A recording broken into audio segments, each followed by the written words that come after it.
নমস্কাৰ সকলোকে স্বাগতম জনাই আজি ভিডিও আৰম্ভ কৰিবলৈ লৈছো। আজি ভিডিওৰ বিষয়বস্তু তৃতীয় শ্ৰেণীৰ আমাৰ গণিত পাঠ্যপুথিৰ 4 নং পাঠ যোগ। যোগ মানে কি হয়? লগ লগোৱাটোকে যোগ বুলি কোৱা হয়। আমি যিকোনো দুটা বস্তু লগ লগালে সেইটো কি কৰা হয়? যোগ কৰা বুলি কোৱা হয়। এতিয়া যদি আমি সংখ্যাৰ ক্ষেত্ৰতে ধৰো, যে 2 আৰু 1 এইটাক যদি আমি লগ লগাই আমি কিমান পাম? 2 আৰু 1 লগ লগালে 3 পাম। আৰু হেনে ধৰণে যেতিয়া আমি লগ লগাও সংখ্যা দুটা তেতিয়া আমি যোগ কৰা বুলি কওঁ। এতিয়া চোৱাচোন, অকণহঁতৰ ঘৰখন কৃষিত চহকী। অকণৰ দেউতাকে খেতিত উৎপন্ন বিভিন্ন পাচলি বুটবৰীয়া হাতত বিক্ৰী কৰে। অকণে দেউতাকক পাচলি গোটোৱা কামত সহযোগ কৰে। এদিনাখন অকণ আৰু দেউতাকে বাগিচাৰ পৰা নেমু ছিঙি আনিলে। দেউতাকে 12টা আৰু অকণে 14টা নেমু আনিলে। দেউতাকে আনিলে 12টা আৰু অকণে 14টা নেমু আনিলে। দুই মেলি কিমানটা নেমু আনিলে? এতিয়া এই 12টা আৰু 14টা কি কৰিব লাগিব?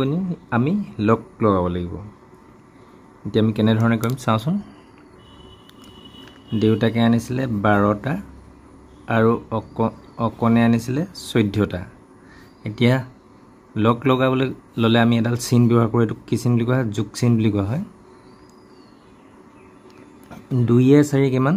আমি দুঘৰ নেউতাখন আমি যেতিয়া জানো তেতিয়া হৈ যাব।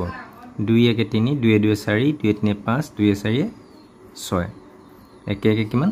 2। তেতিয়াহ'লে কিমানটা নেমু আনিলে? মুঠতে 26টা নেমু আনিলে। আমি যোগ অংক কৰিব যোৱাৰ আগতে আমি যদি যোগৰ যিখন নেউতা, সেই নেউতাখন যদি আমাৰ মুখস্থ থাকে, যোগ অংক কৰিবলৈ একেবাৰে সহজ। অকণে সংখ্যাৰ ৰেখাৰ সহায়ত এনেদৰে কৰিলে। সংখ্যাৰ ৰেখাৰ সহায়তো আমি যোগ কৰিব পাৰোঁ।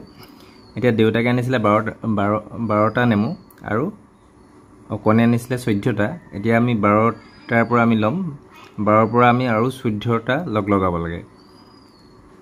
এই 14 ঘৰ আমি এনেকৈ সংখ্যাৰ ৰেখাত আগবাঢ়ি গ'লে হ'ব। 1 1কে এনেকৈ 1 1কে 14 ঘৰ আগবাঢ়ি যোৱা হৈছে। আৰু কিমান পোৱা হৈছে? এনেকৈ 1 1কে 14 ঘৰ আগবাঢ়ি যোৱাৰ পিছত 26 পোৱা গৈছে। 12ৰ লগত তেতিয়াহ'লে 14 লগ লগালে কিমান পাইছে? সংখ্যাৰ ৰেখাটো 26 পাইছে। দেউতাকে এনেদৰে কৰিলে। সংখ্যাৰ ৰেখাত দেউতাকে অকণে যি ধৰণে কৰিছিলে তাৰ এটা বেলেগ পদ্ধতিত কৰি দেখুৱাইছে।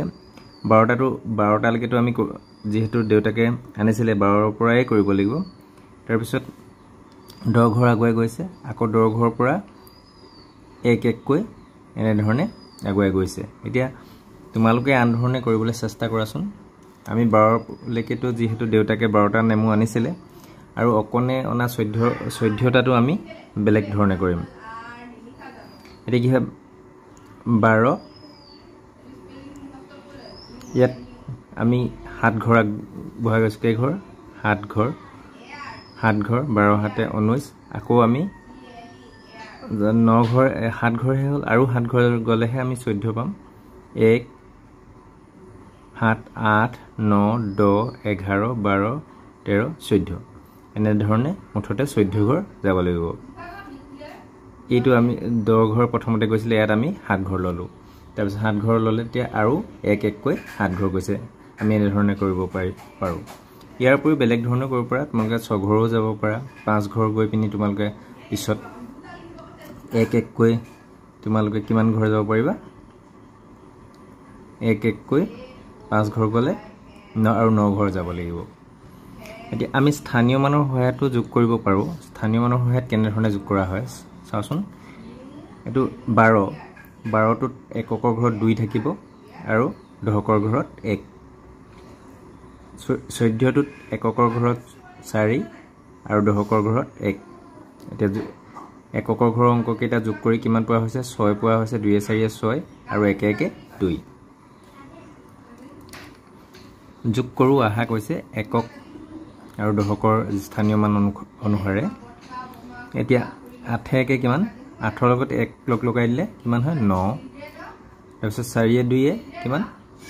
6 হয়। শটো দিয়া আছে। এককৰ ঘৰত 3 আৰু 4 আছে। 33 আৰু 64ক লগ লগাব লাগে। এককৰ ঘৰৰ অংককেইটা এককৰ ঘৰৰ অংকত এককৰ ঘৰৰ স্থানত পাতিম 3 4 কিমান হ'ল যোগ কৰি আমি 3 ঘৰ নেউটা মাতি অংকটো কৰিছো 3 4 7 3 6 কিমান 9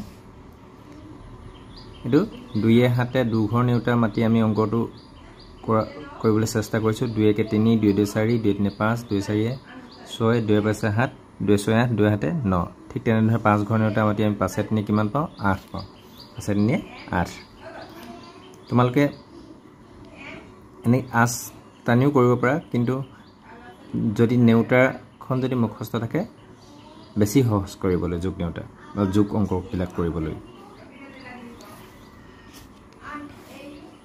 এতিয়া ঘৰটো দিছে এককৰ ঘৰত 4 আৰু 7 আছে 4 7 কিমান হয় 11 11 হয় আৰু 11 আৰু দহকৰ 1 2 1 11 আমি দহকৰ ঘৰৰ অংকটো যেহেতু দহকৰ ঘৰতে বহুৱাম সেই কাৰণে এইটো একটো আমি থৈ দিছো তাৰ পিছত 5 2 7 এই আমি 1 2 1 11 পাইছিলো যে দহকৰ ঘৰৰ অংক লগত যোগ কৰি দিম 5 2 7 আৰু এই একটো যোগ কৰি কিমান হ'ব 1 10 টো যোগ কৰি 8 8 10 হৈ গ'ল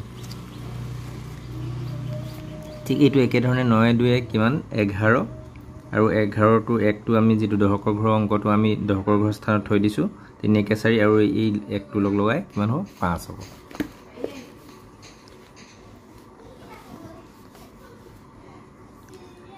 ইয়াত 5 8 13 আৰু 1 2 3 13 যেহেতু দহকৰ ঘৰৰ 1 টো আমি দহকৰ ঘৰৰ স্থানত থৈ দিছো 2 3 5 এই দহকৰ আৰু ঘৰৰ যেহেতু ইয়াৰ অংকটো থৈ দিছিলো 2 3 5 আৰু এই 1 টো লগ লগালে কিমান হ'ব 6 হ'ব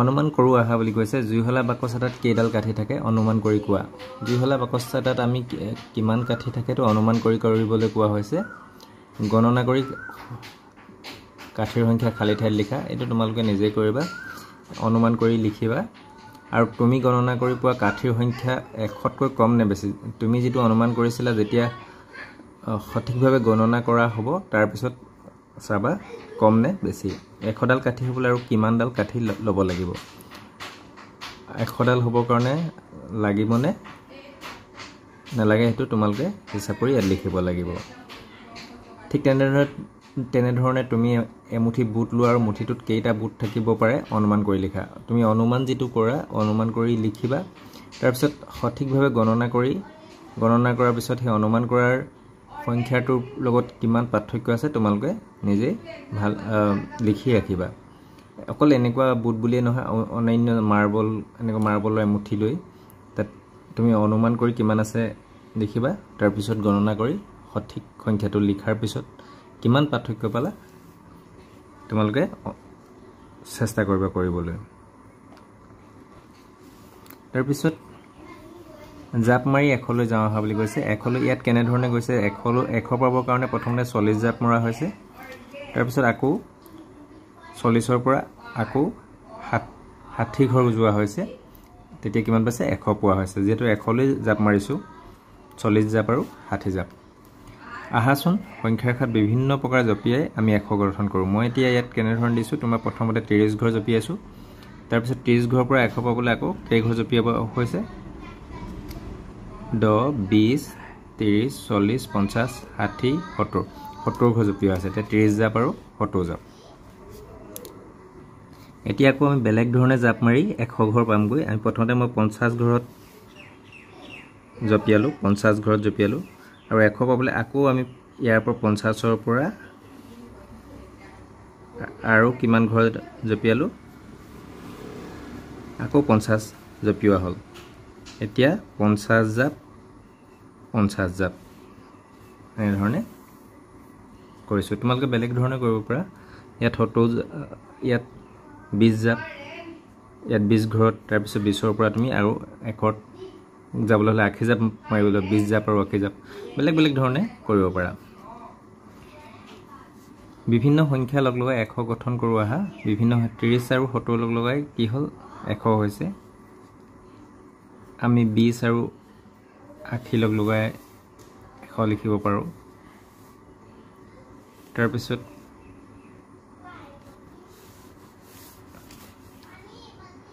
40 আৰু 60 লগ লগাই আমি 100 লিখিব পাৰো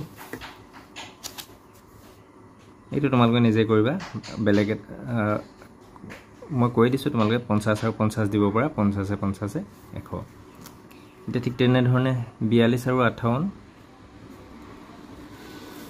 লগ হৈ 100 হৈছে তাৰপিছত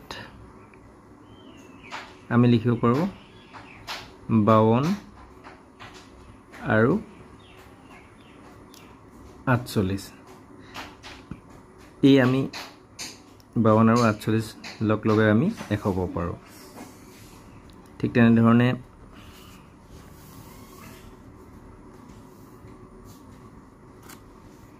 আৰু কেনেধৰণে কৰিব পাৰোঁ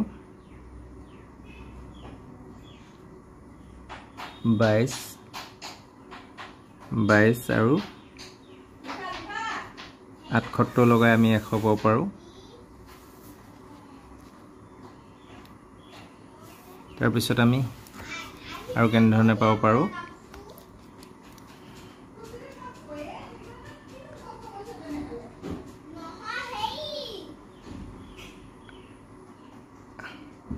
এটা 28 আৰু 72 এনেধৰণে আমি 100 পাব পাৰোঁ তাৰপিছত অকণে দেউতাকৰ লগত বজাৰলৈ যাওঁতে ৰংমনৰ দোকানত সোমাল ৰংমনৰ দোকানৰ বয়ামবোৰ কি কথা বয়ামবোৰে কি কথা পাতিছে শুনাচোন মোৰ 100টা মাৰ্বল আছে বুলি কৈছে এটা বয়ামে কৈছে মোৰ 123টা মাৰ্বল আছে বুলি কৈছে এটা বয়ামে মুঠ কিমান মাৰ্বল আছে বুলি কৈছে এটা বয়ামত আছিল 112টা আৰু এটা 123টা মাৰ্বল আছে মুঠ কিমান মাৰ্বল আছে এতিয়া 112টোত কি হয় এককৰ ঘৰত কি হ'ব 2 দহকৰ ঘৰত 1 আৰু শতকৰ ঘৰত 1 112 এতিয়া এককৰ ঘৰত দুডাল মুঠা লোৱা দুডাল লাঠি লোৱা হৈছে দুডাল কাঠি লোৱা হৈছে দহকৰ ঘৰত যেটো 10 আছে 1 10 ডালৰ এটা মুঠা আৰু শতকৰ ঘৰত 100 ডালৰ এটা মুঠা আৰু আমি এনেধৰণে স্থানীয় মান অনুসাৰে লিখিলে কেনেকৈ হ'ব এককৰ ঘৰত 2 দহকৰ ঘৰত 1 শতকৰ ঘৰত 1 ঠিক তেনেধৰণে 123টো এককৰ ঘৰত 3 ডালৰ এটা কাঠি 123 1 2 কি হয় 2 আমি দহকৰ ঘৰত আমি কি কৰিব লাগিব দহৰ দুটা মুঠা ল'ব লাগিব আৰু শতকৰ ঘৰত 100ৰ এটা মুঠা ল'ব লাগিব 123 হ'ল তাৰপিছত এতিয়া কি হয় এইকেইটা আমি যোগ কৰিব লাগে এই আমি লাঠি কিমান পালো 2 ডাল আৰু 3 ডাল এককৰ ঘৰত মুঠতে 5 ডাল 5 1 লিখা হ'ল ইয়াত কিটা দহৰ মুঠা এই দুটা যোগ কৰিম দহৰ মুঠা আমি 3টা পাইছো 3 10 3 হৈছে 3 10 যেটো দহকৰ মুঠা কাৰণ 10 লিখা হৈছে 3 10 শতকৰ আমি শতকৰ ঘৰত 100ৰ মুঠা কেটা পাইছো যোগ কৰি এটা দুটা 2 2 খৰ মুঠা কাৰণে খ লিখা হৈছে এতিয়া আমি এনে ধৰণে লিখিব পাৰো 2 3 তেতিয়া যোগ কৰি কিমান 5 1 2 3 আৰু 1 1 2 শতকৰ ঘৰত 2 হ'ব ঠিক তেনে ধৰণে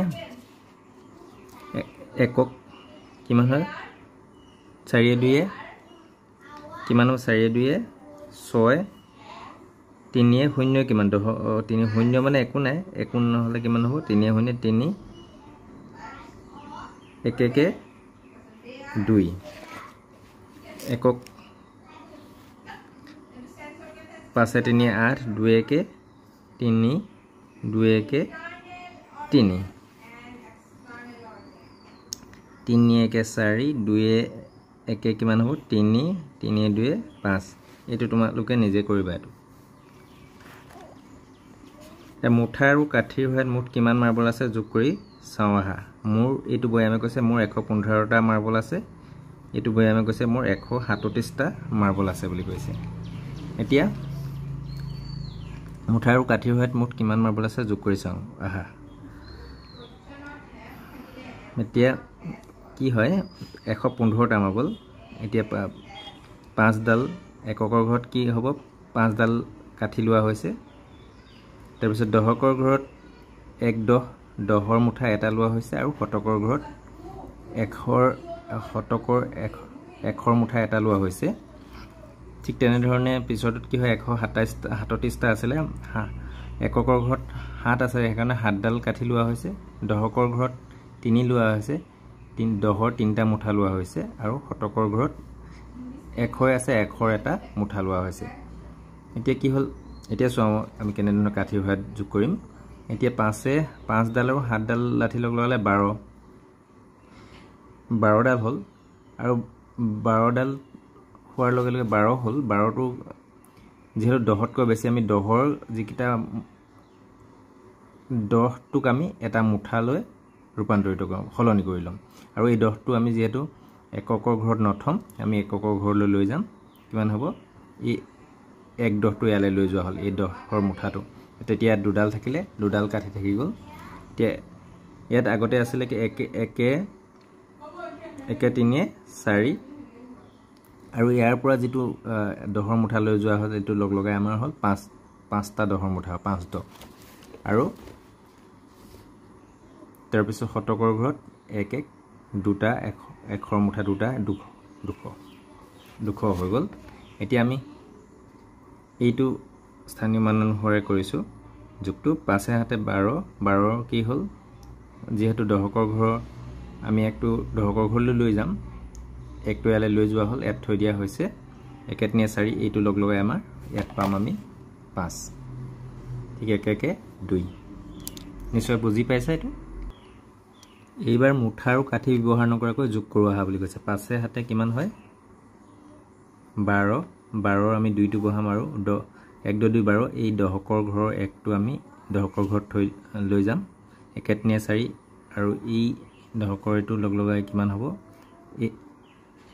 ইয়াৰ পৰা আমি যেটো 1/10টো লৈ গৈছিলো এটো লগ লগাই কিমান হ'ব 1 3 4 আৰু এই 10টো লগাই 5/10 হৈ যাব 1 1 2 5 7 12 তাৰপিছত ইয়াৰ 1/10টো লৈ যোৱা হৈছে 1 3 4 এটো 5 হ'ব 1 1 2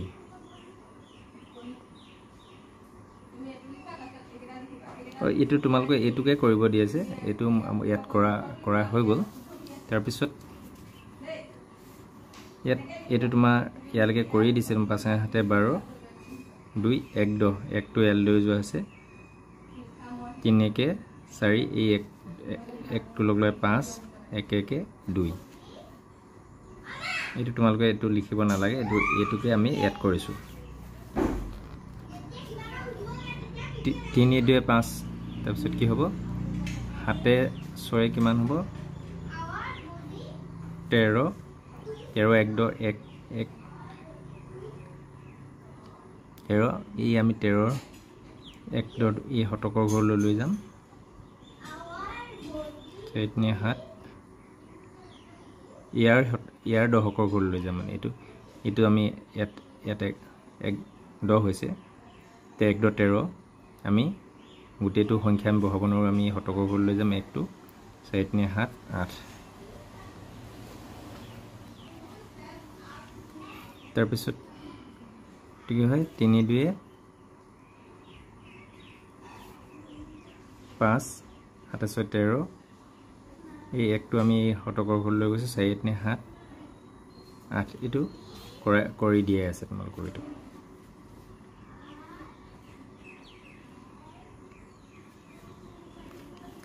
নিজে কৰো আহা অকনে গধূলি দেউতাকৰ লগত থিয়েটাৰ চাবলৈ গ'ল সেইদিনা থিয়েটাৰ প্ৰথম দৰ্শনী 178টা আৰু দ্বিতীয় দৰ্শনী 155টা বিক্ৰী হ'ল মুঠ কিমান টিকট বিক্ৰী হ'ল এতিয়া কি হ'ল এককৰ ঘৰত 5 8 3 5 8 কিমান হ'ল 13 3 বহিব একটো আমি এই দহকৰ 1 2 3 13 আছিল আমি দহকৰ ঘৰলৈ লৈ যাম 5 8 12 এই একটো লগ লগাই 13 হ'ব 13 আকৌ আমি ইয়াৰ একটো আকৌ ইয়ালৈ লৈ যাম 1 1 2 3 তাৰপিছত খটো কি হ'ব 6 8 14 14 এক দহটো আমি ইয়াত লৈ যাম 7 0 7 এই 1টো লগ ললে 8 হ'ব 4 2 6 নিশ্চয় তোমালোকে বুজি পাইছা এইকেইটা তোমালোকে নিজে কৰিবলৈ চেষ্টা কৰিবা আজি ভিডিঅ' ইমানতে সামৰিছোঁ পুনৰ অন্য এটা ভিডিঅ' সৈতে পুনৰ লগ হ'ম ধন্যবাদ